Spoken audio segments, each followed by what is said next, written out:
Hey everyone, Dockwell here, and welcome to another video. Today's video is going to be the mid-tier list for patch 7.35D. But before we get into the video, I just want to let you guys know that I'm doing replay reviews on stream every Saturday night at 8 p.m. Eastern Time on Twitch, which is linked down below in the description. If you're a newer player or a player basically below 4K MMR and you want me to review one of your replays and give you advice, you can go to my Patreon down below in the description and sign up, or you can just go to my Twitch and subscribe there. Every supporter can request at least one replay every month, and I'll also be playing games with the community on those streams as well. So I hope to see you guys there, and with that out of the way, let's get back to the video. So like I said before, we're doing tier lists for this week because this patch is probably going to be out for a while because the ESL just started now, so the pro tournament's going on. I mean, sometimes they'll drop a patch in the middle of it, but I'd be very surprised if they drop another huge, like, 7.36 patch in the next couple weeks. Like, it'll probably be at least a month now until we get another big patch, and who knows if we might get a letter patch even again, like a 7.35E. So, you know, it's going to be the meta. This is just the meta for a while now. And I think in the past, a couple of the recent tier lists, I've made more of like a pub tier lists, you know, for like lower MMRs or just average MMRs. I'm kind of not going to do that anymore. I'm just going to make it, you know, the tier list is what it is, because I feel like for the most part at low MMRs, like the meta doesn't really change. So I could probably make one tier list. I might do that sometime where it's just straight up like, this is a ranking regardless of meta for the heroes in like 1K or for new players, you know, whatever. And I might do that sometime. But for now, we're just going to do like a typical tier list. So let's just jump into the S tier here. And the first hero is Zeus. And I think everyone expects this hero to be here. I mean, it's just the hero of the patch for the mid lane. And this is good no matter who you are. Like if you're a high MMR player, or if you're just a low MMR player or a new player, or if you've never really played mid before, you're just role queuing and you just get mid lane for some reason, just pick Zeus. Now he's probably going to be banned a lot, but still, if you can pick him, you should pick him, because this hero is very, very straightforward to play, and then even so, very hard for the enemy to deal with. When you're having a good game, you get your items, which is going to happen most games, because you just don't lose any matchups mid, because you really are never at risk. If you ever are, you have a mobility spell that just basically makes you easy to escape, you know, over cliffs and stuff like that. And for the most part, you can kind of just stand back and clear the wave, and you have infinite mana regen because bottle and all the runes and all that kind of stuff. And then if you really ever do need to leave the lane, which doesn't happen too often, once you hit level 6, you can just run around ganking like crazy, and you can also just farm jungle if you need to, push out the wave, all that kind of stuff. So you're always guaranteed to pretty much draw even or win your mid lane.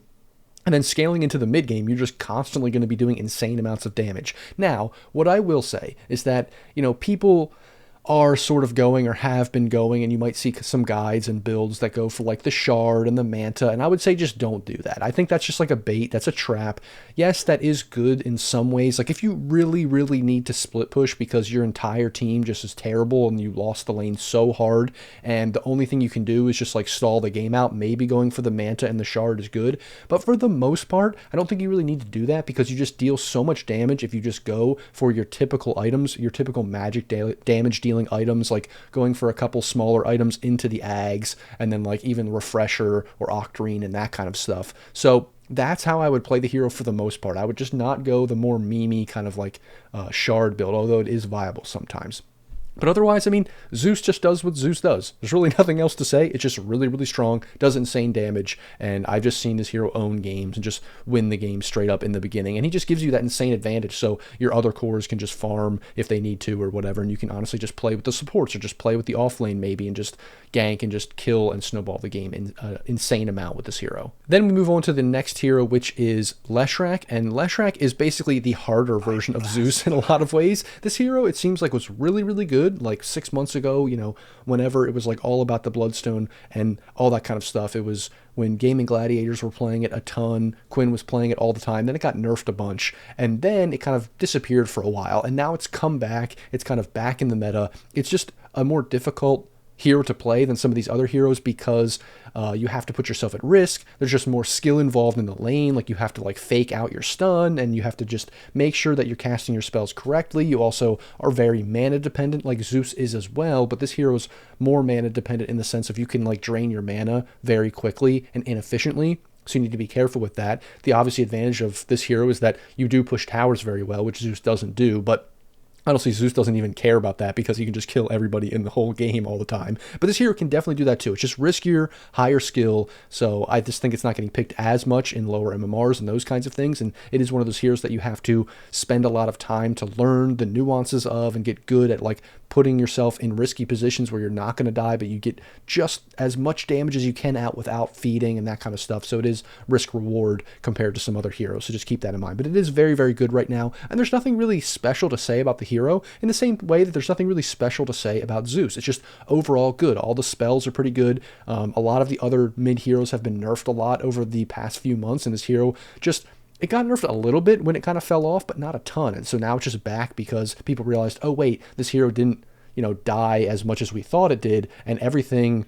is just decent right now. Like all the numbers are just good, and it just dishes out insane amounts of damage, is tanky and all that kind of stuff. Does a little bit of everything that you want it to do, just like Leshrac kind of always does. There's no crazy new build or crazy new thing. I mean, if anything, it's maybe Shiva's is very good, obviously, but that's kind of been typical for months now. So I think it's just kind of rising up while a lot of other mid laners are falling off and getting nerfed.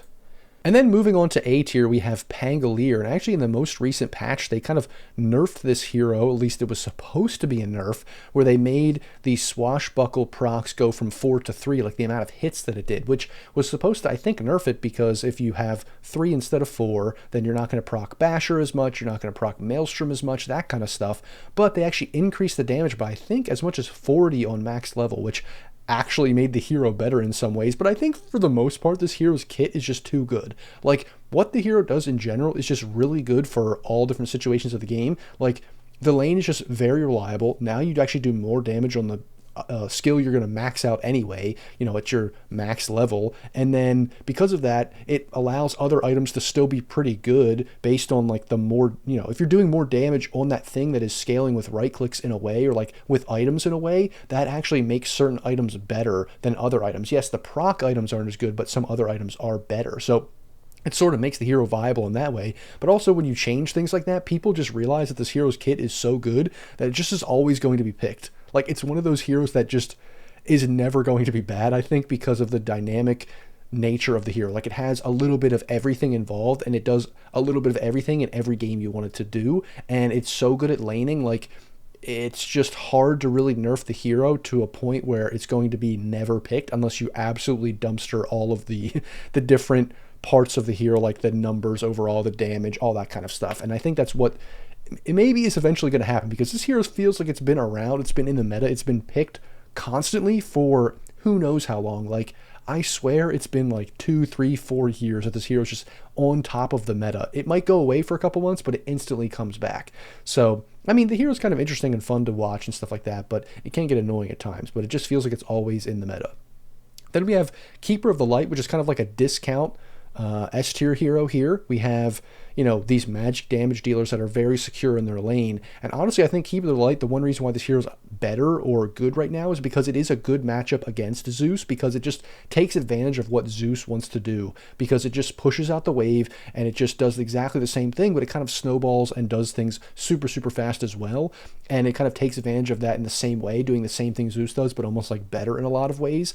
And if you're good at the hero, you know how to get your farm, snowball out of control, gank the lanes, all that kind of stuff. You can honestly stomp games with this hero, but it does have bad matchups, and there are times if you're not good at the hero or you put yourself in bad positions where it just feels like it does nothing. It's another support and the magic damage doesn't like snowball. So it is more of like a risk reward kind of hero in that sense. So that's why it's like basically a discount Zeus, but it has more skill involved, and you need to practice it and stuff like that. But if you can get away with it and you know what you're doing, you can really, really crush games with Keeper of the Light. And there's nothing really too new about, the build or anything. It's just when it goes mid and when it's powerful mid, it just does what it does, where it's just like impossible to move because you're slowed for a million years. You have, you're bursting people down with all of your spells and then your Dagon and like your other items that you're buying and all that kind of stuff. And that's just what this hero continues to do. And then Puck was really, really good recently, and then they nerfed it a bit.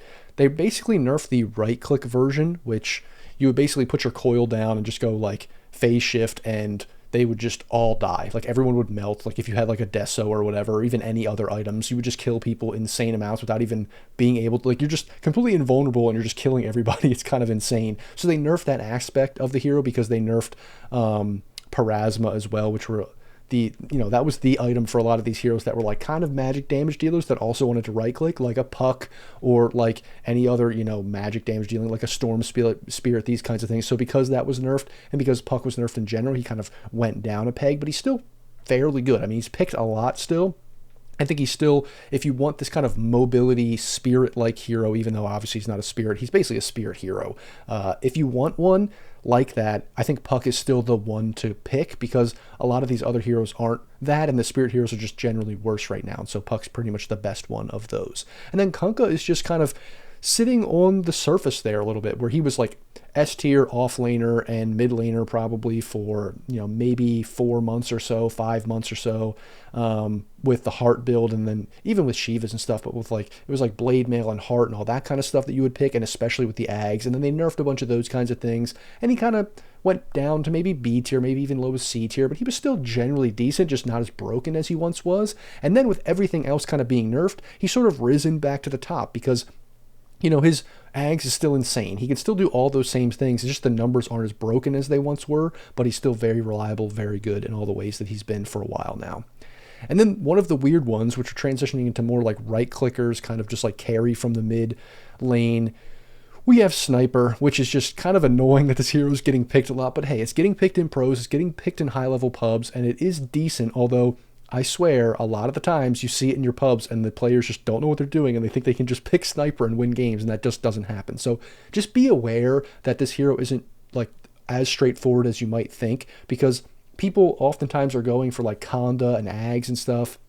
I don't really think that's a great build. I think it's definitely viable at times, but it's situational at best, and you need to make sure that you have a good lineup for it otherwise, like the carry and the off lane, maybe the forward position. Maybe you have a lot of other damage, you have a lot of other guys that are farming, and so you just want to go for this kind of like aggressive build where you just go all in and just, you're ulting people and stuff like that. It's not a big deal. You're not like the one that's being relied upon to do everything in the game, and that's fine. But then it feels like if you are the one that's going to be relied upon to carry the game from the mid lane, Sniper's just kind of an awkward one because he is very all in that way. But I think the lower MMR you go and the more, people just throw going high ground, which happens all the time these days because high ground's so hard, Sniper is the quintessential hero to like turn games because of that. So I think you just have to keep that in mind, that if you're going to go the Conda build, it's situational, and then if you're going to go for carry items, you're kind of like playing for the enemy to throw in a lot of ways. I mean, yes, you can snowball the game out of control. That definitely does happen if the enemy like mid feeds to you and you can gank lanes and things like this.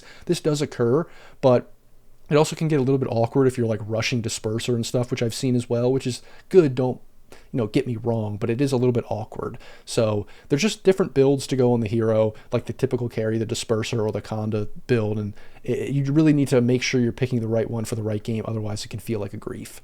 Then we have OD, and I put this guy up here because in some statistics and in pros, I just don't think it's as good, but for a general pub tier list, this hero is just kind of insane. I feel like this hero is so good. If you pick this hero basically below 5k or even 6k MMR, like, you are going to stomp games because people don't know how to deal with it. It's very good right now. Even despite the Parasma nerfs, it's still very, very good. Like, I think this hero was basically S tier before, and now it's just A tier. So it's not as good, but it's still very good, does everything OD does in general. And I think the Ags is especially good. I think that's one of the things that makes this hero kind of top tier now, because in the past it used to be that when OD was good, it was just all about like, right clicking, but also blowing people up with the ult, and it just felt unfair. But now it's more that you just feel super tanky and you can last through everything. And if you feel tanky and you can kind of go in and you don't feel too scared with BKB or whatever, and you have that Ags that lets you just basically not die, then you're going to pump out insane amounts of damage, not just with your ult, but obviously with your right clicks, which is really good against all these tanky heroes that just, I feel like increasingly in the meta, we see so much more tank, because everyone just gets all these items, and so everyone's so bulky, has like 3-4k HP after like 35-40 minutes into the game. You have these centaurs that are really good, and it's just, OD is so good for just deleting and cutting through all that HP. So I think OD is still pretty good right now. And that same thing with Lina. Lina is just kind of like a right-click hero from the mid lane. You kind of want to play this pseudo carry from the mid lane, but not get, not grief your team. I would say for the most part, if you're lower MMR, you would want to go for the right-click version of this hero, but the spell damage version is kind of the more popular higher MMR build that you can go for, and that's definitely viable too. I just think it is a little bit all in, and it's a little bit more skill based of like knowing how to go in, burst somebody, get out, and stuff like that. And then your right click is just not going to do as much damage, which is obvious because you're going for the spell build, but then you're not going to be relied upon for, you know, pushing high ground or just like dealing out insane amounts of damage. And I think just in general, that's going to be more reliable at lower MMRs. So I would say I would suggest that to most people if you're newer or lower MMR. But overall, this hero having 2 builds is definitely very beneficial for this hero overall. And then lastly, for A tier, Tinker is just like the Smurf spamming, annoying grief hero that is really good and popular right now. I think if you look at these statistics, it's like top 5 or top 10 definitely in win rate. And it's getting picked not that much because it doesn't really get picked all that much. But if you know what you're doing and you can get good at this hero, you can stomp games and just destroy games. It's super annoying still with the Shivas and all this kind of stuff. And I think it actually got buffed recently in the last patch, if I remember. But I mean, not anything that was crazy, but just in its shield, I think, which is kind of a weird thing to buff. That shield is just so awkward and weird. And the laser has been nerfed like recently to be not as good, but I still think that that's not super important because like the range is lower, but I don't think that's super important if you know what you're doing, because you're really just jumping in with Shivas and just like rocketing and lasering people point blank range anyway, and they can't kill you. So I know some people think that laser nerf was big, but I just don't think it's like the biggest of deals because of the playstyle with the hero. It's definitely the cheese hero to go for. And then moving on to B tier, we have basically a bunch of heroes that are just pretty viable, pretty good, but they're just not like amazing by any means. You know, they just do everything. Well, they do a few things a little worse than other heroes. We have Tiny. This guy's just pretty reliable, pretty good. I mean, he definitely has a decent laning stage, but has matchups where he's bad, obviously, because of his melee and things like that. He can just definitely get harassed out of lane where a lot of these other heroes up here really can't. And then he does amazing magic damage, like ganking and all that kind of stuff, and then can scale with all these different items with ags and like crit and all that kind of stuff. So that can be very good as well. But he's just not as good as some of these others. You know, you might rather have some of the other heroes on the team if you were going all in for that magic damage and ganking, but he still is definitely reliable, definitely pretty good if you know what you're doing and you can like be effective on the map and then get your farm. I just think that he has this kind of window, maybe 25 to like 35 minutes. It's like this window like after his spells are just like one-shotting people, and then not like super late when he has like 4 or 5 items where he's like deleting people with the tree toss volley thing or whatever it is. And if there's this like middle point where it's just a little bit awkward. So if you're not snowballing the game out of control at that point, it can feel weird because he's not the fastest farmer. Then you have Storm Spirit, and I'm just going to lump Ember Spirit into that, maybe even Queen of Pain as well, because these are all just like your typical mid laners, your like spirit heroes, your gankers, your magic damage dealers that also do a little bit of right click damage. Like, they're good, but just not amazing. Like, Parasma's nerfed, so Storm Spirit's not as good as maybe he was. You know, the Ember Spirit was really good when he started building that Mage Slayer, and now that was nerfed, so he's just not as good. But they can still buy those items. They're still pretty viable. Same thing with Queen of Pain. Like, the build is still good on the hero, but just not as good as it once was, so it's still middle of the road. Then you have Invoker. Invoker is decent right now, but just not amazing. I think really what you're going to want to do with this hero is pair it up with something like a Faceless Void or some other hero that has like big lockdowns so you can get your ags. I think that's really the strength of the hero right now, is basically just getting the ags and just blowing teams up. Because if you can get a Tide or a Faceless Void or something else to reliably hit that ags, you will just win games with that straight up. Otherwise, it can feel a little bit awkward. You can definitely do well if you know what you're doing, have an insane impact in team fights, but really the strength of the hero is that ags. And that's why it's kind of in the middle of the road here, because it's not, some matchups just feels like Invoker does nothing. Then we have Wind Ranger. It's just kind of a decent right-click hero from the mid lane, but obviously it's very single target focused, and you would rather have, you know, one of these other guys. Like, you would just rather have one of these other 3 heroes up here that are doing a lot of right-click damage rather than a Wind Ranger, because, you know, these guys have other things they can do to gank the lanes, to do magic damage initially and stuff like that. You know, they're not just going all in on one hero. Like, they can kill multiple heroes. So Wind Ranger is a little bit awkward in that way. But if you can snowballer, if there is like a lineup where it's just the enemy is all centered around one hero and you can, you know, target that hero, focus them down and kill them, it's definitely going to be good for that game. Then we have your like tankier strength mid laners like Primal Beast and Timbersaw, kind of like a Tiny, but I guess you could group all these 3 guys together. You know, you could switch that up and put these guys over there. You know, Primal Beast and Timbersaw were very, very good, you know, a few patches ago, and then things have been nerfed here and there to make them not as good. We don't really see much Primal Beast anymore. Timbersaw's still pretty good. I just think overall the numbers keep getting nerfed and the hero keeps getting changed, but pure damage can never be counted out. You're still seeing this hero picked in pro games, but it's just because everything has kind of not been as effective. You know, the numbers overall a little bit worse than they used to be. Then it's just kind of coming down on the list. But these heroes are definitely still viable, definitely still pickable for all the things that they typically do.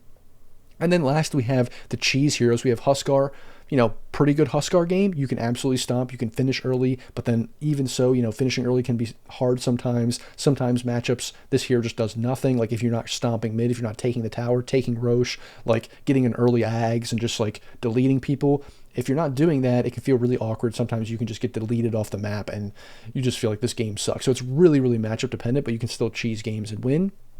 Arc Warden, not as good as he once was, but still very, very good. If you're an Arc Warden player, you can still absolutely destroy games. Just, I think before it was A tier, potentially even S tier cheese hero, which it's not as much. And that's the same thing with Meepo. Meepo carry, Meepo mid. Like, you know, you can still do the digging, you can still do the Mega Meepo. It's just not as good as it was because some of the things got nerfed on it recently. But still, you know, this cheese definitely works if you want to pick it. And then we move on to C tier. We have Void Spirit, which is basically the worst of the Spirit heroes. This hero was just so good for so long, like a couple years. It was just maybe in 3 years, or I don't even know how long it's been out, but it feels like it was released, and then for the next few years, it was just so good, and they've nerfed it and nerfed it and nerfed it, and then finally, now it's like the worst of the Spirit heroes. It's kind of been in the dumpster here, which dumpster is still only C tier, but it's not like horribly unpickable. You can definitely still pick it, but it's just not nearly as good as these other ones. Like, you better be a Void Spirit specialist if you're going to be picking this hero right now. And then Magnus, this hero is all about like just annoying people to death with your blink and your skewer and your horn toss and all that kind of stuff. And I think if you definitely have like a carry and even an offlane or a 4 position that really just wants to farm, and you can empower them and you can really just rely on only going in and controlling people, this hero is very good. But if you're going to be relied on to like do right click damage, I don't love the hero because of that. And so I think in general in pubs, it's like if you're just going all in on control from the mid lane, it can feel a little bit awkward. Then Viper here, this hero is about two things. This hero is really about, I mean, yes, dominating the lane, but really these days it doesn't even matter anymore because you're going up against Coddle, you're going up against Zeus, like these heroes that don't even care because they don't even like get close to you in the lane, but you can still dominate some lanes. But it's really all about breaking people because the break is way better than it used to be, because you used to sit it down, you know, with the Nether Toxin in an AoE, and then if they just left the AoE, they weren't broken. Now you just pick a hero like a Huskar, like a Spectre, you know, any of these heroes that just like you need to break them, PA especially too, which is one reason why PA is not as good right now. Like if you see any hero that we just need to break that hero, you just click your ult on them and now they're broken and there's really nothing they can do. They can't get away from it. That's really what the hero does right now. And then also later in the game when it hits 25, this hero becomes like broken and you can push towers really fast and all that kind of stuff. But that's kind of late game. You're not always going to get there on Viper because you're pretty slow and stuff like that. You're not the best farmer, all those kinds of things. It can be like pretty risk reward. And then we have Dragon Knight. Now, don't get me wrong, this hero has been picked mid, like more in pros and stuff.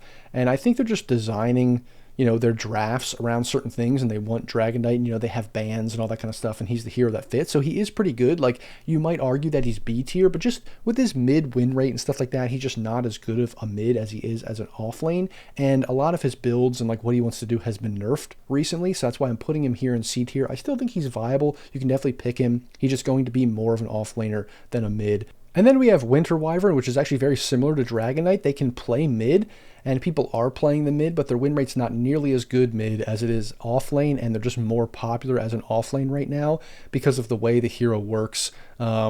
Just in general, like, it doesn't feel great to have a Winter Wyvern mid. Like, you're not really ganking, you're not really pushing the tower. It's just a little bit awkward to put this hero mid.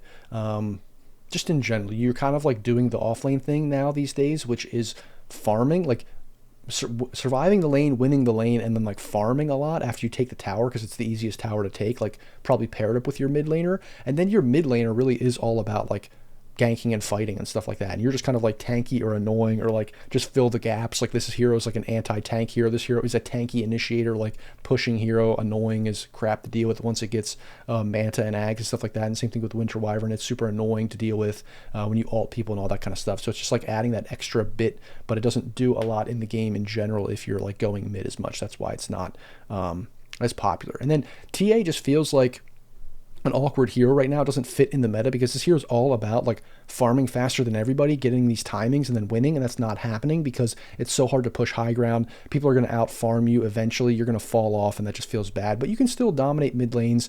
But again, against some of these heroes, like they don't really care about you putting traps around. Like they're just clearing out the wave and then going ganking or going jungle and stuff like that. And it's awkward. Like, yeah, you can push the tower, but half of the heroes you play against, half the teams don't care about that anymore. And that's a little bit awkward. So any hero that really kind of goes all in that way and then farms and falls off is just not going to be as good. Then Clinks, you could definitely play him. He's definitely viable. He's kind of coming back into the meta, but more as a 4 position, not as much of a mid, but you can get away with it. It's definitely possible.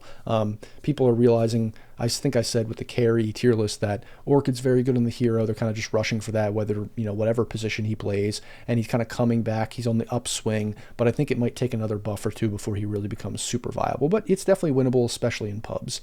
And then Alchemist, I think I said it, same thing in the carry tier list, is that he's pickable. It's not an all or nothing hero anymore, I think, since they changed Greevil's Greed to just be a regular passive. So you can pick it. It's very greedy. You need to get aggressive with the hero. Like, you might still be buying Radiance, but you maybe want to get Blink. You kind of want to push. After you get your very early Radiance timing, you want to help out your team with your stun and stuff like that. Like, you don't just want to be super passive. Now, sometimes you can if the rest of your team is being aggressive, and you can, like, have that aggressive carry that allows you to farm. And there is a lot of farm on the map, but you don't want to be super passive on this hero, and I think it's capable of doing that, but you just need to be careful. Then we have Visage and Broodmother, just 2 cheese heroes that if you are good at them and you know what you're doing, you can get away with them mid. They're just not as good as these other cheese heroes. There's really not much else to say about either of these heroes right now. Then we have D tier. We have Necrophos, which you can play mid. It is viable, but it's not great. Like, you're going to have some good matchups, but also you can have very terrible matchups against a lot of these magic damage dealers that we see. You're just going to die and feed, but you can potentially play it, especially at lower MMRs where people don't know what they're doing.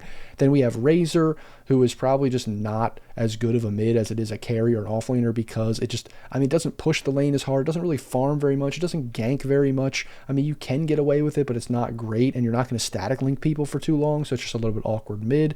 Death Prophet has not been really viable for, it seems like, a while. This hero was really good, I think, mostly as an offlaner when it was popular recently. Now it's not so great overall, especially as a mid, because especially when you're going all in to take towers with the ult and stuff like that in team fight, that doesn't feel good these days, because you can't really commit to team fights as much as you were able to before, because people don't care about defending towers as much as they did before. Pudge, probably a better offlane or even 4 position than mid. You can get away with it, not great. Same thing with Pugna. You're kind of all in on like a way worse version of Keeper of the Light or Zeus, and it's like just a little bit awkward. I've seen it do pretty well in certain lineups when you don't have stuns or things like that, dispels, when the enemy doesn't have those, but otherwise, you're kind of just hoping on matchups. Batrider just seems to be more of a support these days. I mean, you could totally play it mid, but I just haven't seen that in such a long time. It can happen, but it's either a support or offlane. Not even an offlane. Really, it's almost just a support. I think this hero is going to be a support for the foreseeable future, unless they change it again, which it feels like they do change it every single big patch. They like switch up how the skills work and stuff. So we'll just see how that works with Batrider, but right now it's more of a support. Monkey King just does not feel good playing against all these magic damage dealers that just sit back and like poke at you. Like, he's very good when, Ember is good or Tiny is the best, and even then he's not the best matchup against Tiny, but you know what I mean. Like, he's very good against these melee matchups where he can just annoy people to death, but that's just not happening right now as much.